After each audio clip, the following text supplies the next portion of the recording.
Alors exercice numéro 2, il va falloir trouver toutes les vues, donc notamment la vue de face. Alors la vue de face, en fait, pour la trouver, il faut trouver une vue qui a en commun, par rapport à toutes les autres, la hauteur et la largeur. Donc si je fais la correspondance des vues verticales, horizontales, hop, ici, je me rends compte qu'en fait,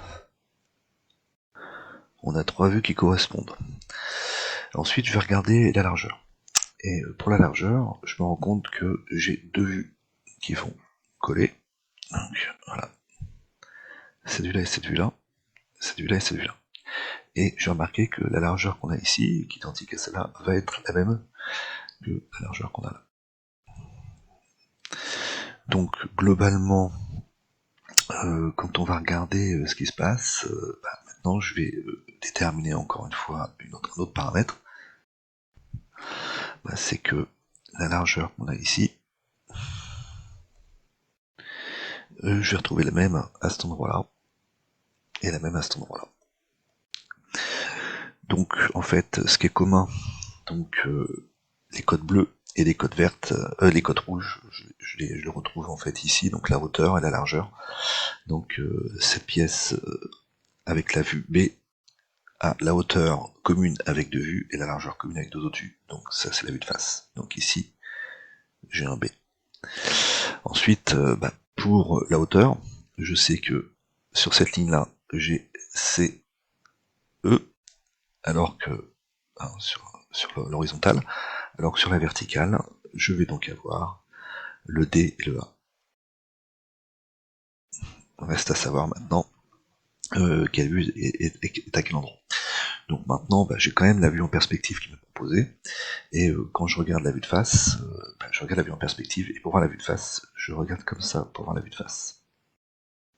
Donc ça c'est quand même intéressant.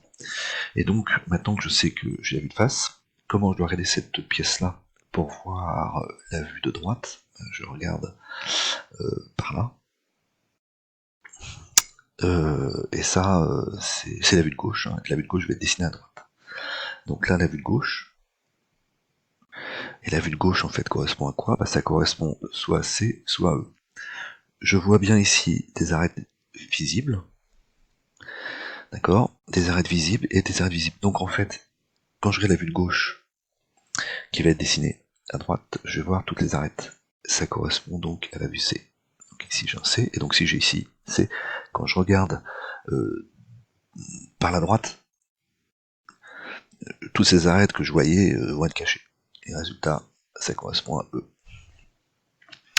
Suivant le même concept, on va regarder ce qui se passe pour en regardant de ce sens-là. Donc dans ce sens-là, c'est la vue de dessus qui sera dessinée en dessous.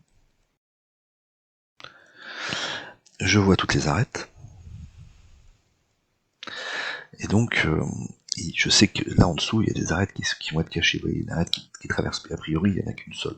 Donc, qu'est-ce qui correspond en fait? C'est le D correspond à la vue de dessus. Donc je le dessine en dessous.